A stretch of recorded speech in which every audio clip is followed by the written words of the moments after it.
आज हम अपना विषय लेकर के आ रहे हैं कक्षा 10वीं के लिए पाठ नंबर 1 और पाठ का नाम है नेताजी का चश्मा।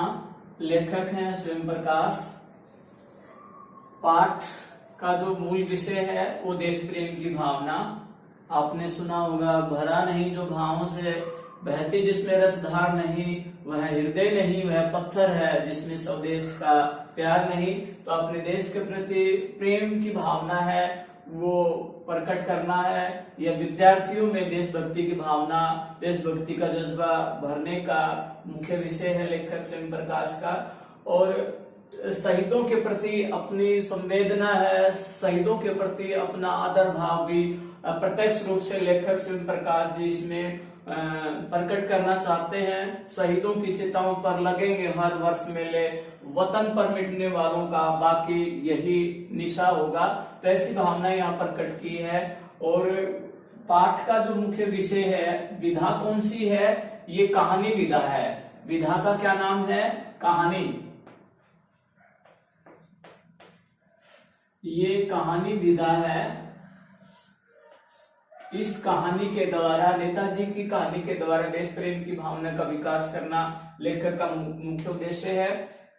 लेखक स्वयं प्रकाश बहुत सुप्रसिद्ध कहानीकार हैं। 1947 में जब देश आजाद हुआ उस समय इनका जन्म होता है। मध्य प्रदेश के इंदौर नामक शहर में, कस्बे में जन्म होता है। मैकेनिक की पढ़ाई करके आपने अपने काम को आगे बढ़ाया। हिंदी में विशेष प्रकार की रुचि रही। राजस्थान भी अपना जन्म कर्म भूमि रहा है। इस प्रकार से कहानियों के द्वारा अपने हिंदी गद्य विधा को आगे बढ़ाने का कार्य किया। आइए हम आज का जो पाठ है, आज की जो कहानी है उसके ऊपर चलते हैं, जिसका मुख्य उद्देश्य है स्वदेश प्रेम की भावना का विकास करना, देशभक्तों के प्रति अपने आदर भाव को प्रकट करना, समाज सेवक या शहीदों पर कभी हंसी मजाक या व्यंग्यात्मक भाव नहीं रखना चाहिए। ये भी इस प्रकार से कभी लेखक इसके बारे में बताना चाहता है। तो हम अपने जो कहानी है उसके मुख्य पात्र कौन कौन से हैं, किस आधार पर जो कहानी आगे बढ़ती है। जैसे कि आप सबको पता है कि कहानी है उसके मुख्य 6 तत्व होते हैं। उसका अपना एक कथानक होता है, पात्र होते हैं, चरित्र चित्रण होता है, संवाद होता है, भाषा शैली होती है, देश काल और वातावरण होता है, और अंतिम जो छठा उद्देश्य होता है, छठा जो उसका जो तत्व होता है उद्देश्य, और किस उद्देश्य को लेकर के कहानी लिखी गई है। तो इसका मुख्य उद्देश्य क्या है? देश प्रेम की भावना का विकास। तो इसमें मुख्य पात्र कौन कौन से हैं? सबसे पहले इसमें मुख्य जो पात्र है हालदार साहब है, जो कहानी का मुख्य कथानक भी है उसको आगे बढ़ाता है। कथानक की बात है वो नेताजी का चश्मा। नेताजी सुभाष चंद्र बोस, जिन्होंने जंग आजादी के लिए अपना सर्वस्व बलिदान किया, दिल्ली चलो और तुम मुझे खून दो मैं तुम्हें आजादी दूंगा का नारा लगाने वाले जो नेताजी सुभाष चंद्र बोस हैं, उनकी प्रतिमा है। उनके ऊपर ही पूरी कहानी चलती है। तो हम ये कह सकते हैं कि कहानी का जो कथानक है वो नेताजी का चश्मा है। पानवाला है, पानवाला एक पात्र है, वो अपने उसका भी शब्द चित्रण किया गया है। उसके बाद मूर्तिकार, जैसे मोतीलाल जो मूर्तिकार है उसने जिसने मूर्ति बनाई है। मुख्य पात्रों में पानवाला है, मूर्तिकार मोतीलाल जिसने इस संगमरमर की मूर्ति को बनाया है, नेताजी का चश्मा है। कैप्टन चश्मे वाला इस कहानी का जो मुख्य पात्र है, कैप्टन चश्मे वाला है। इस व्यक्तित्व के द्वारा, इस चरित्र के द्वारा पूरी कहानी को, कैप्टन चश्मे वाला, जीप चालक, चौराहा, ये इसका पूरी जो कहानी है उसके मुख्य ये सारे पात्र हैं। एक कस्बा है और कस्बे पर चौराहा है। एक प्रकार से नगर पालिका जैसा ये कस्बा रहा होगा जिसमें लोगों का आना जाना लगा रहा है। प्रथम हम चित्र उसमें देखेंगे कि हालदार साहब हैं, वो किसी कंपनी में कार्यरत हैं। वो अपने काम के लिए उस शहर से, उस नगर पालिका से आते जाते रहते हैं। अचानक एक बार उसने चौराहे पर अपनी जीप है, गाड़ी है वो खड़ी की और देखा कि चौराहे पर नेताजी की प्रतिमा है वो लगी हुई है। उनके लगभग 2 से 3 फीट की उनकी मूर्ति लगी हुई है। उसका पूरा जो चेहरा है स्पष्ट रूप से दिखाई दे रहा है। मूर्ति है वो संगमरमर की बनी हुई है, लेकिन हवलदार साहब क्या देखते हैं कि उसके ऊपर चश्मा नहीं है, और ये देख करके उसने चश्मा नहीं, अर्थात उसमें संगमरमर का चश्मा नहीं है, उसमें हाथ से बनाया हुआ एक प्रकार से चश्मा लगा हुआ था। बड़े चकोर फ्रेम का चश्मा देखा और उसने सोचा कि मूर्तिकार जो कि मोतीलाल के नाम से एक ड्राइंग टीचर था, ड्राइंग अध्यापक था, उसने उस मूर्ति का निर्माण किया था।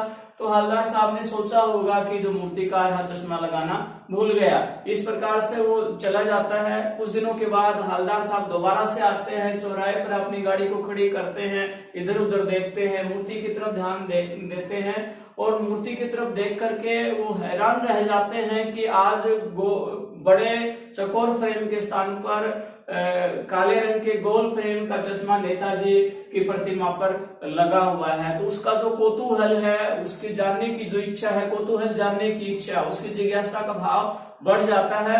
और वह इस प्रकार से पास में, चौराहे के पास में एक पान वाले की दुकान है, उस दुकान पर जाते हैं, पान वाले से चर्चा करते हैं, और उस चर्चा के दौरान पान वाले से कहते हैं कि ये जो नेताजी की जो प्रतिमा है उसके ऊपर चश्मा कौन बदलता है। तब जो पान वाला है, पान वाला भी इसमें इस प्रकार से एक व्यंग्यात्मक रूप में है, जिसके लाल लाल दांत हैं, आंखें डबी हुई हैं, छोटी छोटी आंखें, उसकी तोंद आगे से निकली हुई है, ऐसा शब्द चित्र है स्वयं प्रकाश ने उसमें खींचा है। और जो पानवाला है वो हवलदार साहब को बताता है कि यहाँ जो कैप्टन चश्मे वाला है, चश्मे बेचता है, वो इस प्रकार से जो नेताजी की मूर्ति पर लगा हुआ जो चश्मा उसको बदल देता है। इस प्रकार से वह चला जाता है।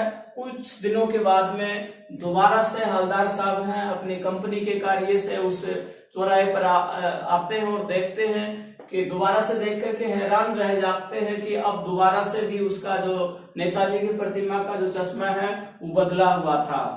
फिर आकर के देखते हैं और उससे जो चश्मे वाला है, कैप्टन चश्मे वाला है, उससे उनकी मुलाकात होती है। और कैप्टन चश्मे वाले को देख करके के बाद हवलदार साहब दोबारा से आते हैं, चश्मे वाले के बारे में पूछते हैं और अपनी जिज्ञासा भाव को शांत करने के लिए कहते हैं, क्या कैप्टन चश्मे वाला है, क्या वो आर्मी से है, सेना में कार्यरत हैं, या नेताजी सुभाष चंद्र बोस के साथ उन्होंने काम किया है। इस प्रकार से हवलदार साहब हैं पान वाले से प्रश्न करता है। और पान वाला है वो खिसियानी सी हंसी हंसते हुए अपनी जब हंसता है तो उसकी तोंद हिलती है और वो व्यंग्यात्मक हंसी हंसता है और कैप्टन चश्मे वाले के बारे में कहता है कि वह लंगड़ा क्या जाएगा फौज में, वह तो लंगड़ा है, मरियल है। इस प्रकार के भाव प्रकट करता है कैप्टन चश्मे वाले के प्रति पान वाला। तो ये सब सुन करके जो मुख्य पात्र है हवलदार साहब उसको बड़ा खिन्न होता है, वो दुखी होता है और सोचता है कि इस प्रकार से जो देश भक्ति का काम करने वाले हैं, शहीदों का आदर सम्मान करने वाले हैं, ऐसे लोगों के प्रति भी आमजन है अगर इस प्रकार की छोटी सोच रखेंगे, उन पर व्यंग्य करेंगे तो ये अच्छी बात नहीं है, ये ऐसे भाव हमें नहीं रखना चाहिए। तो इस प्रकार से समय गुजर जाता है। एक बार फिर किसी काम से हवलदार साहब आते हैं, प्रतिमा के पास अपनी गाड़ी को रोकते हैं और देखते हैं कि आज चश्मा नहीं लगा हुआ। तो इस प्रकार से उसका भाव है प्रकट होता है और फिर वो पूछते हैं पान वाले से कि आज चश्मा क्यों नहीं लगा हुआ। तो पान वाला है जो पहले व्यंग्य कर रहा था, एकदम उसका चेहरा उदास हो जाता है, आंखों में पानी आ जाता है, उसकी गर्दन है वो नम हो झुक जाती है और कहते हैं कि नेताजी चला गया, आज नेताजी संसार में नहीं रहे। तो इस प्रकार के भाव प्रकट होते हैं। हवलदार साहब सोचते हैं कि कैप्टन चश्मे वाला एक बूढ़ा है और जो चश्मा बेचने का कार्य करता है, जो चश्मा बिक जाता है तो उससे अपना जीवन यापन करता है, लेकिन उसके बावजूद भी जो शहीद है नेताजी जैसे जो वीर हैं, बहादुर हैं, जिन्होंने देश के लिए अपना बलिदान किया, ऐसे बहादुरों के प्रति, ऐसे शहीदों के प्रति अपने आदर भाव रखने वाले जो कैप्टन हैं उसके प्रति उसके भाव नम हो जाते हैं और इस प्रकार से वो मन बनाता है कि मैं दोबारा से यहाँ पर अपनी गाड़ी को नहीं रोकूंगा, चला जाता है। कई दिनों के बाद फिर से आता है, लेकिन वह अपने भावों को, अपनी वेदना को, अपने देशभक्ति की जो पीड़ा उसको रोक नहीं पाते हैं। ड्राइवर को आदेश देते हैं कि गाड़ी रोकिए और वो देखते हैं कि किसी ने प्रतिमा के ऊपर सरकंडे का चश्मा लगाया हुआ है, तो उसके भाव एक बार फिर भाव विभोर हो जाता है कि देशभक्ति की भावना अब भी लोगों में जिंदा है। और इसके माध्यम से यही स्वयं प्रकाश जी कहना चाहते हैं कि वह कौम, वह देश सदा विश्व के मानचित्र पर बना रहता है, जो देश पर बलिदान होने वाले, देश पर मर मिटने वाले हैं, देश के आजादी में जिनका योगदान है, उसको जो संततियां हैं, आने वाली जो पीढ़ियां हैं, वो कभी न भूले, हमें उनको सदा याद रखना चाहिए। और जो मुख्य बात है, जो पान वाले ने जो व्यंग्यात्मक हंसी है, इस प्रकार का हम शहीदों के प्रति या शहीदों के लिए काम करने वाले हैं या समाज के लिए काम करने वाले हैं, उनके ऊपर व्यंग्यात्मक हंसी नहीं हंसनी चाहिए, हमें उन पर मजाक नहीं करना चाहिए। देश के लिए काम करने वाले हर किसी के प्रति हमें आदर भाव रखना चाहिए, इस प्रकार का लेखक का मानना है।